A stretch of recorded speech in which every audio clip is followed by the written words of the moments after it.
Good morning, good afternoon, good evening, and welcome to the Bull versus Bear daily webinar in here with Steve Miley on the call for trade day on Monday, the 21st of March. So welcome everyone.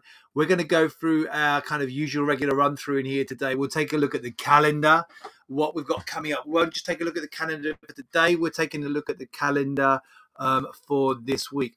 We'll also take a look at some articles from the major newswires, what's impacting markets right here, right now, and we'll also take a look at the charts. Now, I'm going to just quickly in here go back to the dashboard, to the trading room, and hopefully not be able to get the feedback. So what I want to do is open up in here the research report in here, the weekly recap in here. So down in here, oh, there's the recap. Now I'm going to just quickly go back to the dashboard, to the trading room, and let's get rid of that. Picking up myself there. So in here, so I upload this into the trading room every weekend, over the weekends, usually up and emailed out as well on Sunday, sometimes out on Saturday, but usually out on Sunday. So recap of what's gone on. So these have been the developments, macroeconomic, geopolitical developments of the past week. What happens actually in the markets, what the market developments, and then what's the focus for this week. So the geopolitical focus, central bank focus, and the data focus. So and then a little calendar. This is what I do here, is just pull out the main points, rather than looking at every single piece of data. And there are some charts in there as well. So I'll run through in here what we've got coming up for the week. So the real focus is, if you're trading mostly US products in here, it's a very, very, very quiet week. It's generally a quiet week anyway, but on the US side, nothing really of note. Now, I've got nothing of note Monday and Tuesday in here. I see in the calendar here, which I didn't see this, but apparently Powell speaking today. So they've got Powell speaking at 12 o'clock Eastern time. I didn't see that, so I don't know where that's come from, but it appears Powell is speaking today at 12 o'clock Eastern time. You know what, I can have a quick look in here. Hopefully this will be okay. Fed speaking, there is on the Fed site,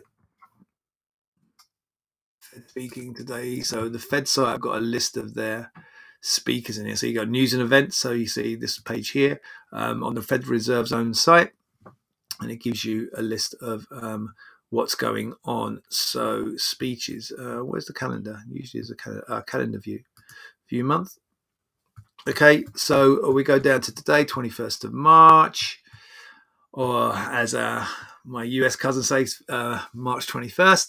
So yeah, he is speaking today. Okay, somehow I missed that. Okay, so he's speaking today, Powell, at the National Association for Business Economics, their annual economic policy conference in Washington. So he's speaking there today. So obviously going to be watching out for that. So yeah, that we got that coming up today. That's the really only real. We do also have Lagarde speaking as well today. ECB president. She rarely says anything that's going to really influence the market. So it'd be very surprising if outside of the press conferences, that is. So it'd be surprising. Bostic from the Fed is also speaking, and also Nagel, the Buber, the Bundesbank president, is speaking as well. And also Governor Lowe is speaking later today. So I don't know if they're all speaking at this event. Going back to the event, doesn't say. National Association for Business Economics? No, I don't know. Maybe not. But I doubt if they're all speaking at the same event. But anyway, so we've got a lot of central bank speakers speaking today. Just going back to the download of the stuff that I pulled out. So I've got actually nothing of note in here today. Nothing of note in here either of significance really tomorrow.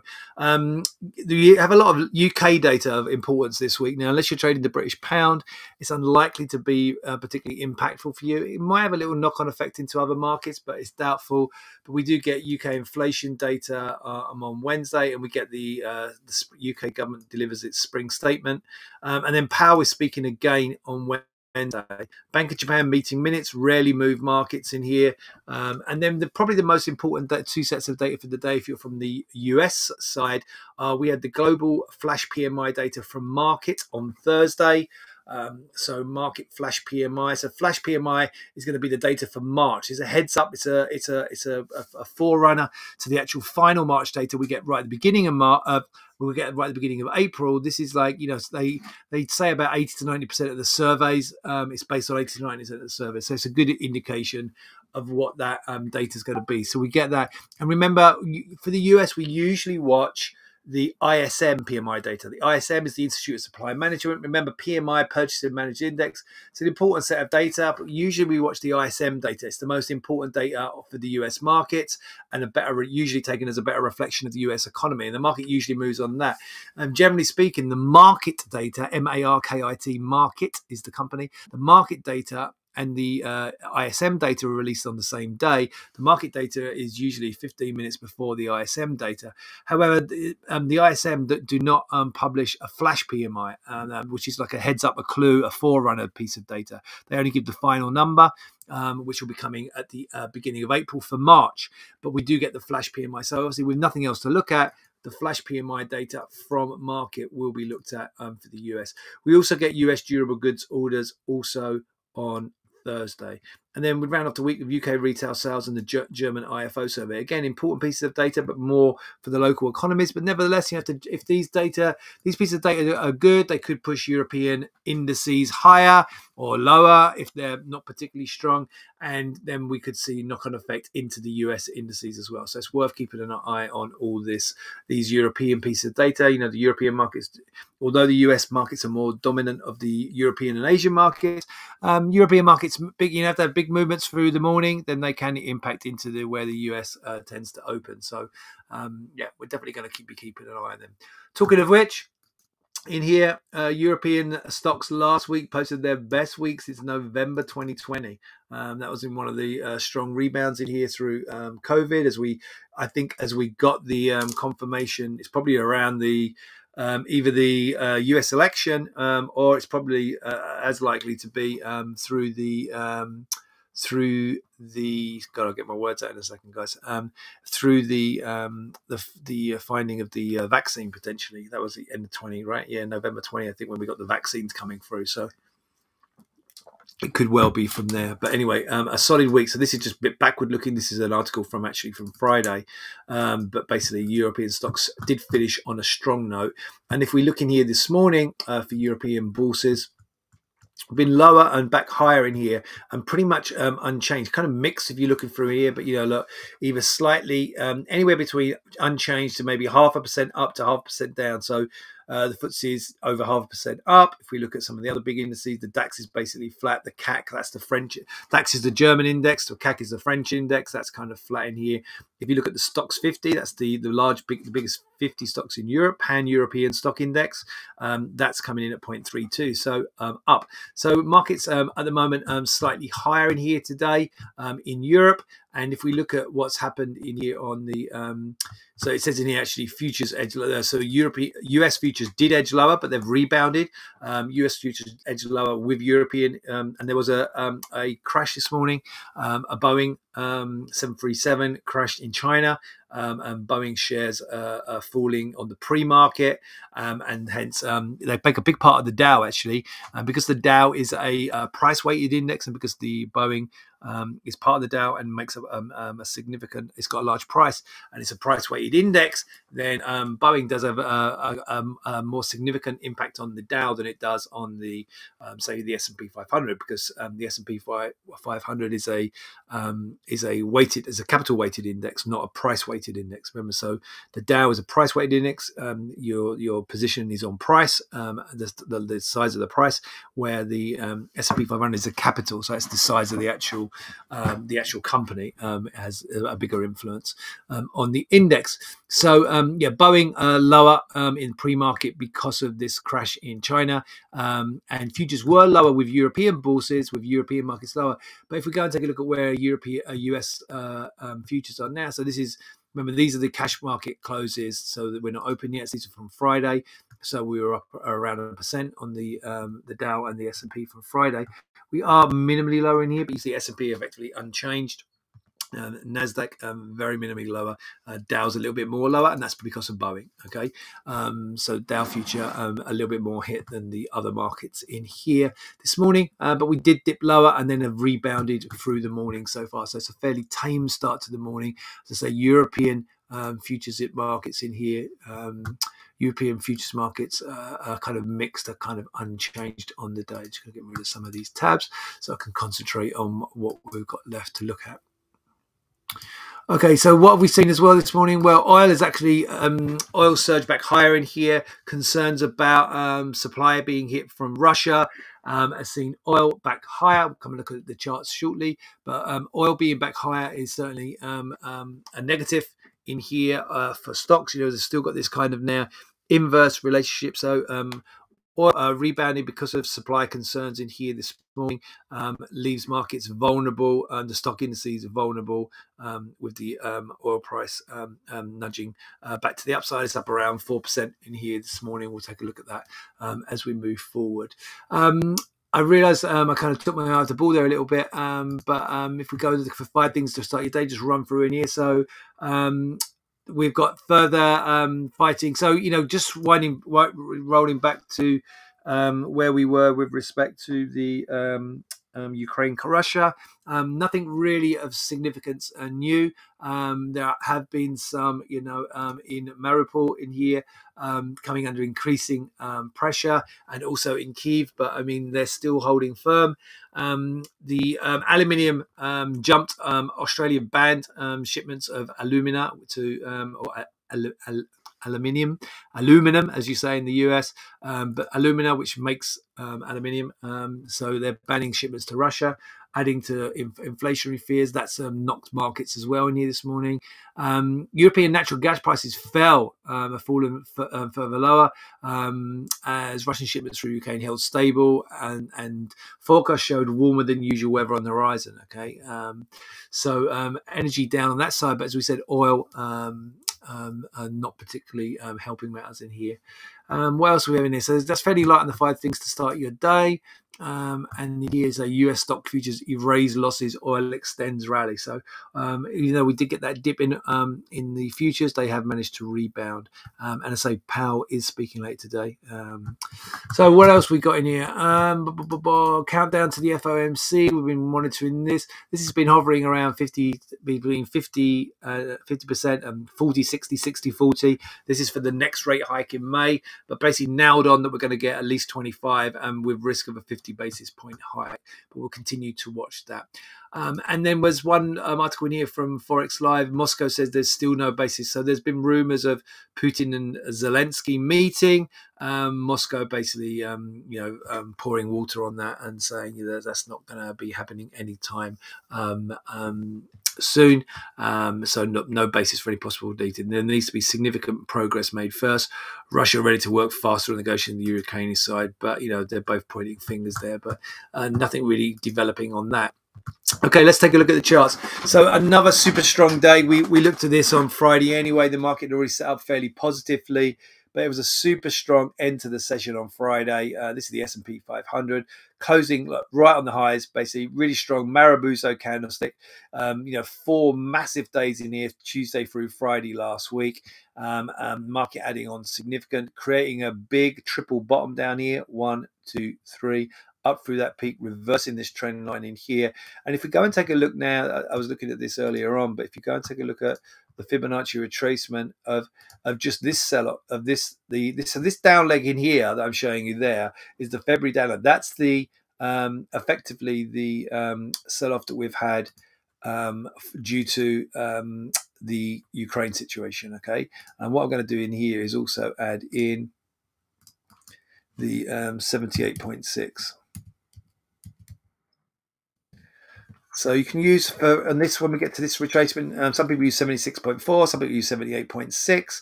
I tend to use 78.6 just because it's the higher one. It's the furthest one away. So then once you've cleared that, you've also then cleared the 76.4 as well.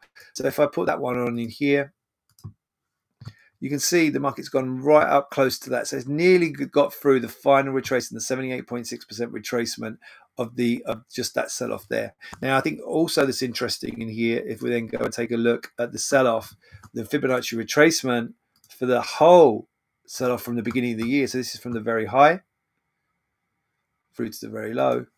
You're above the 50%. Yeah, we're through the 50%. Okay, so we've got half the losses back of this year have been got back already, and pretty much in 4 days. Yeah, because we come in almost from the low. So pretty much in 4 days, you've got half the losses from the year back. Yeah, it wouldn't surprise me to be up at this 61.8 and then up at these peaks, these February peaks We could be up there. I mean, it's possible to be up there today. I don't think it's going to be today, but I would not be surprised to see us up there by the end of March. And then certainly into April, we could easily be heading back up here. Now, there's a lot of ifs, buts, maybes in there, right? But and you've got a lot of indecision and unknowns regarding the conflict in Ukraine. However, the market seems to have discounted a lot of the bad news already into the market. That hence the rebound. There hasn't been an escalation. I know there have been some atrocities. I know there's been some awful things happened in Ukraine of late. With bombings of civilian centres and where people have been taking shelter. However, there hasn't been an aggressive acceleration yet. And the market, when it was selling off down here, when it sold in here, was really worried that there's going to be a more of an aggressive situation. However, that hasn't occurred. Now, we do have obviously real concerns about inflationary pressures, right? So it's really the focus has switched back to the economics now. And there are real concerns about inflation, real concerns about stagflation. Nevertheless, the market has kind of discounted that in as well. And the fact that commodity prices are retreating back lower now. I know oil is back up higher today. That's been, commodity prices retreating back lower has taken away some of those bigger fears of hyper extended commodity prices, significantly higher commodity prices going forward.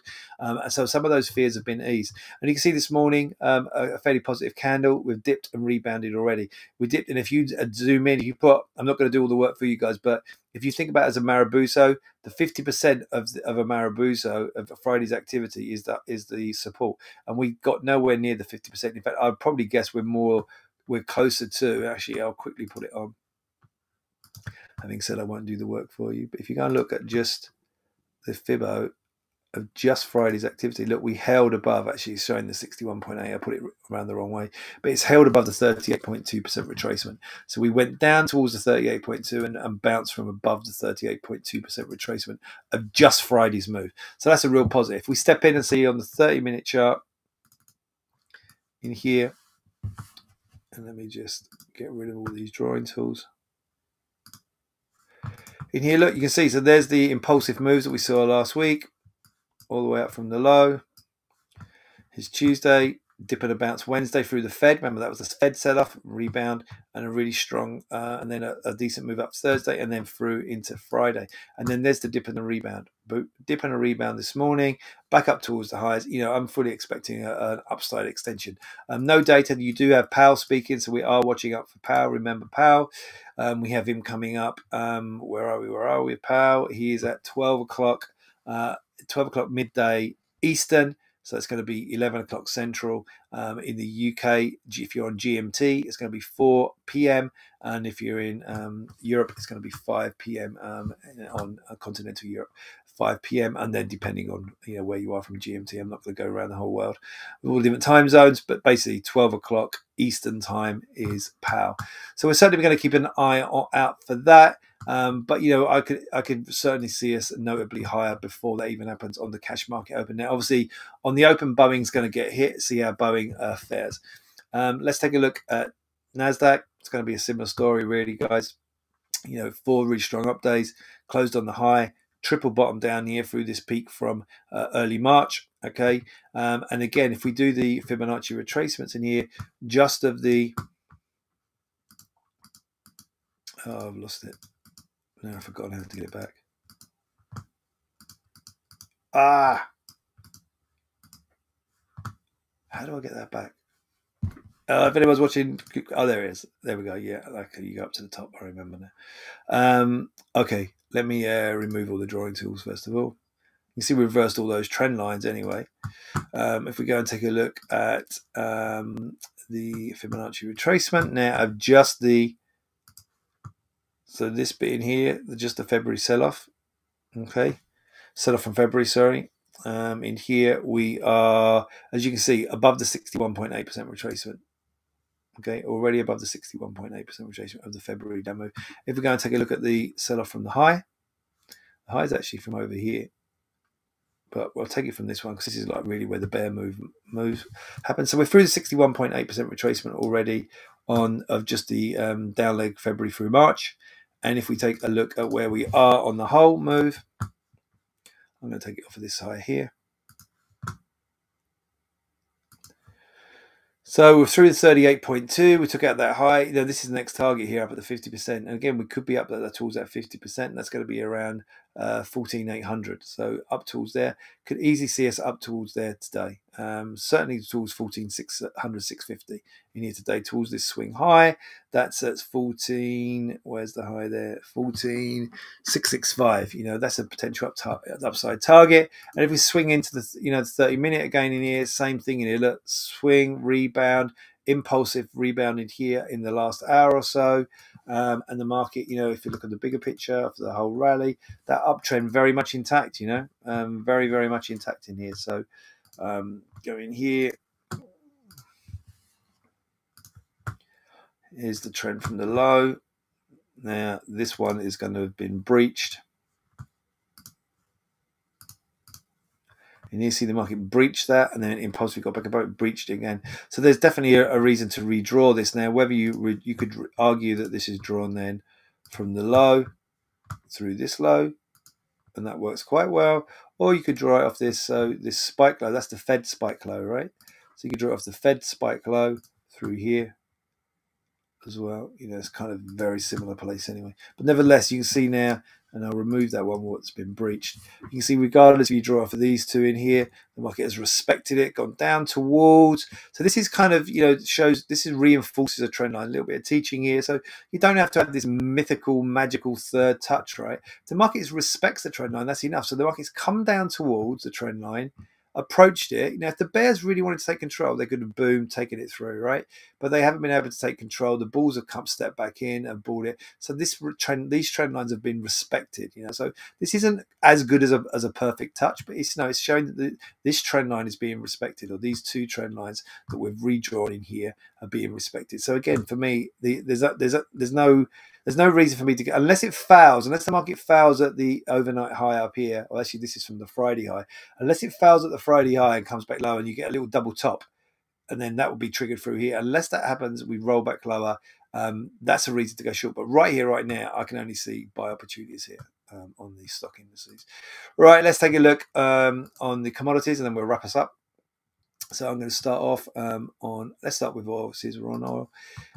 So there you can see it was strong impulsive move back Thursday and a slight follow through Friday. Really strong move higher this morning and getting close to the peaks over here. So certainly looking a lot more bullish on oil. And if we go take a look at the 30-minute, actually I'm going to zoom it out a little bit to 1 hour. Actually, no, 30 minutes is going to work. And again here, I'm going to go in. Let's stay with 30 minutes.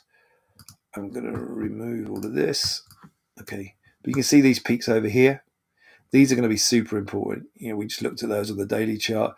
So they are at 110.29 and 110.25. So through 110.29 really, through there would signal an even more bullish jump. Okay, so we could see that today.